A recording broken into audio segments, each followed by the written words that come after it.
it makes sense that he's talking about be a damn pirate because he's being a pirate. He's stealing from the Giants. Once a giant, always a giant. For me, it's only a giant. What's going on YouTube? Diggy546, and this is why nothing ever changes for this team. This is just a complete joke here. We are now more than 24 hours. I'm recording this at like midnight right now. We're 24 hours, over 24 hours away from Shane Bowen's defense once again putting out a product that is giving up over 30 points a game and has been completely embarrassing in the run game. And these teams have been completely embarrassing in the run game. This defense has been a joke.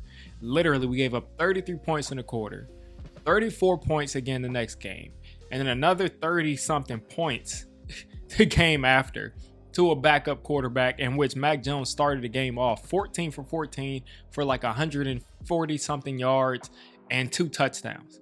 We come out the next day and no one, everybody's intact. Everybody's business as usual. We're going to go back to the drawing board. We're going to do this differently. There's nothing that is going to be done about the fact that this team, and excuse me, I said 34 last week. We gave up like 38 last week, actually. We should have gave up over 40. But today we gave up, or yesterday we gave up 34. We have just been let down so much by this defense and Shane Bowen specifically.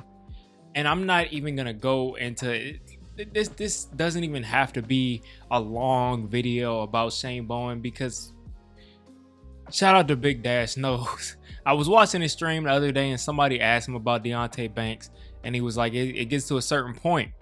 It gets to a certain point where you just don't even talk about somebody. You don't even talk about somebody at a certain point. And that's really where we are with Shane Bowen.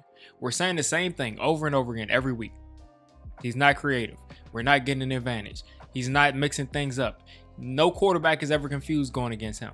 I mean, we hear from Carl Banks on the Believe podcast yesterday or today or whenever. I got my days all mixed up because it's just all jumbled up.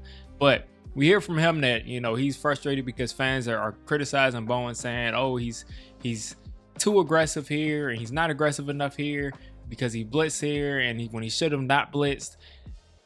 My thing is this: Shane Bowen, people are upset with Shane Bowen because of how he coaches. People are upset with him because when he comes out against Spencer Rattler, he doesn't blitz. He doesn't blitz against Spencer Rattler. When he comes out against Jalen Hurts, and 2 weeks ago, he plays zone coverage most of the day. When we play zone coverage 2 weeks later, which was last week, we play zone coverage 2 weeks later against Jalen Hurts, he can't do much. But we decided to play man most of the game. So this is what I'm saying. Like, he never has a plan for a specific opponent. He never gives us an advantage against a specific opponent. And we're just allowing this guy to go out there week after week.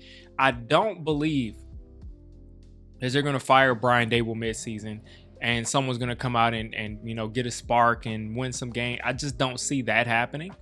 I just don't. I don't. I mean, maybe you get like, the power of friendship boost and a coach comes in and you win some games.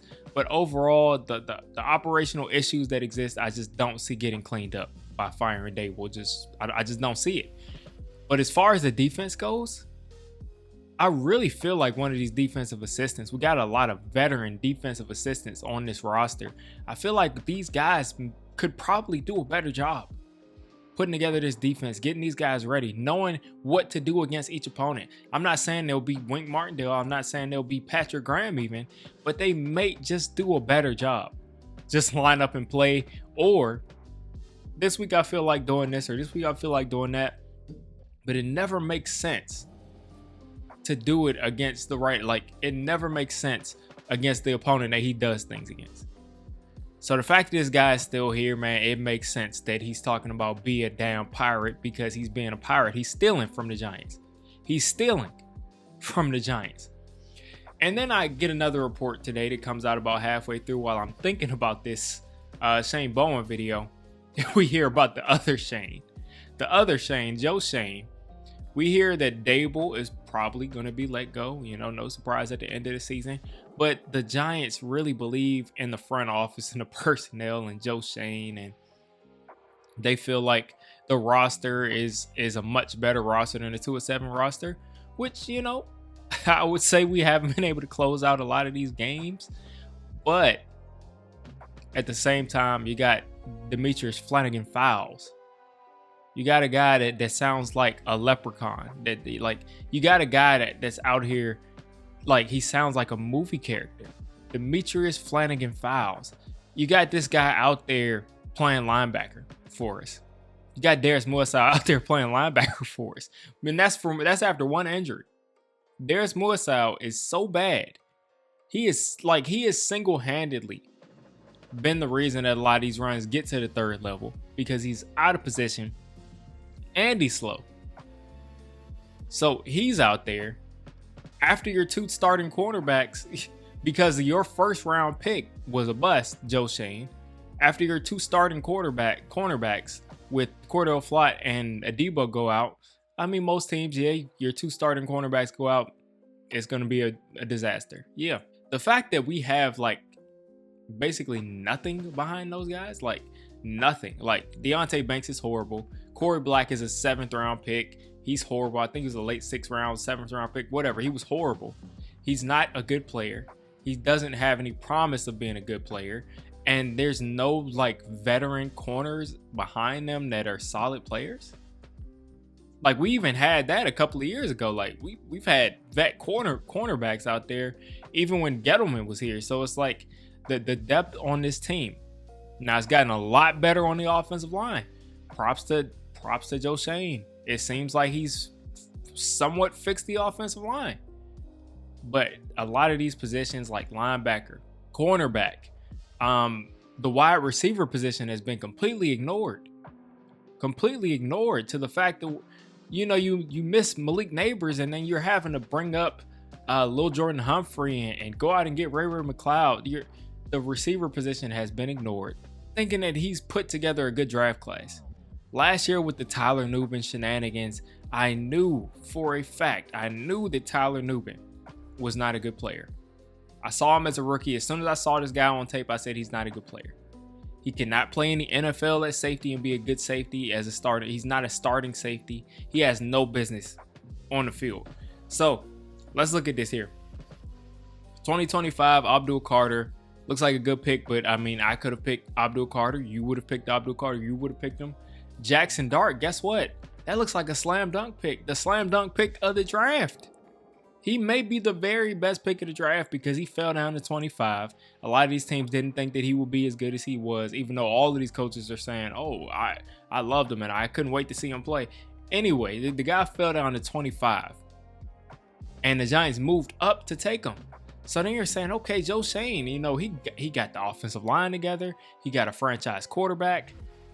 But you see on Hard Knocks, or not Hard Knocks, because Hard Knocks is done. They got rid of that because we were so bad on it. But you see on the Giants recap show, the Giants Life, I forgot what it was. You see that Joe Schoen is pretty much throwing Brian Daboll under the bus. He's like, if you guys believe in him so much, we'll do it. If hope you guys are right. Basically, everything saying like, this isn't my pick. So if Jackson Dart came out and looked horrible, Joe Schoen would have ran to John Mayer and said, that wasn't my pick. I didn't make that pick. That was all Brian Daboll. So you're going to get rid of Daboll, who I think you should get rid of. But Daboll is the one that made this pick, pretty much. He's the one that made the pick. Joe Schoen was ready to sidestep and not take any credit for this pick. And now I'm sure he's going to take full credit for taking Jackson Dart and bringing him in. I think the biggest reason that you bring back Joe Schoen is that you say the offensive line looks better than it was. It looks like he's finally fixed the offensive line, which you have to give him credit for. And then the second reason is he got a franchise quarterback, but he didn't want that quarterback. He made it very clear he didn't want that quarterback. So what are you going to do with Joe Schoen when he's the same guy that is the reason that Deonte Banks, John Michael Smith, Jalen Hyatt, Eric Gray, Trey Hawkins, Jordan Riley, Jervarius Owens were all picked in the same draft, and none of those guys are coming back. None of those guys are coming back. Eric Gray is still on I think IR or PUP or something. He's a wash. He's not doing much. He never really got an opportunity, but he's not doing much. He doesn't look like an NFL back, and has already found a way to fumble a bunch, even though he barely touches the ball. Trey Hawkins is gone, I'm pretty sure. Jordan Riley is gone, I'm pretty sure. Javarius Owens is gone. He's on another team, on some other team's practice squad, I think. I saw him in the preseason this year. Hyatt does not play. Deonte Banks, sadly, is playing. And JMS, after 3.5 years, we're excited that JMS, or 2.5 years, we're excited that this guy is playing like a barely average center in the league.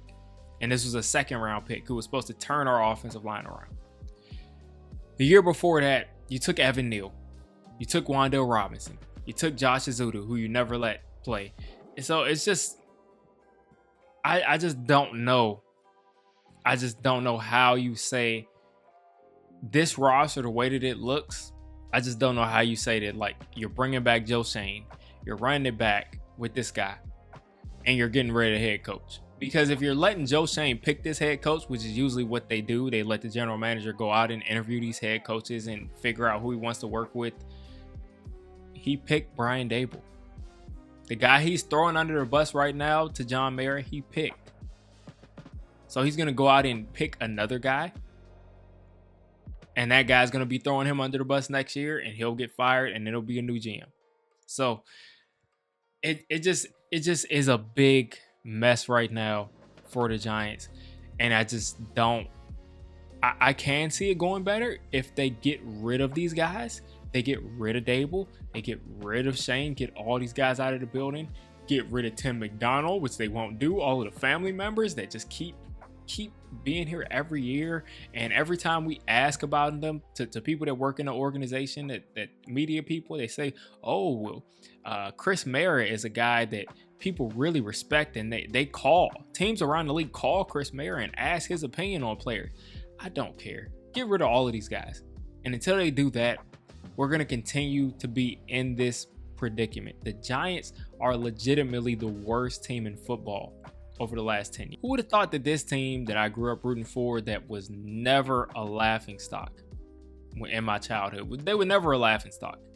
Who would have thought that we would become basically the Cleveland Browns?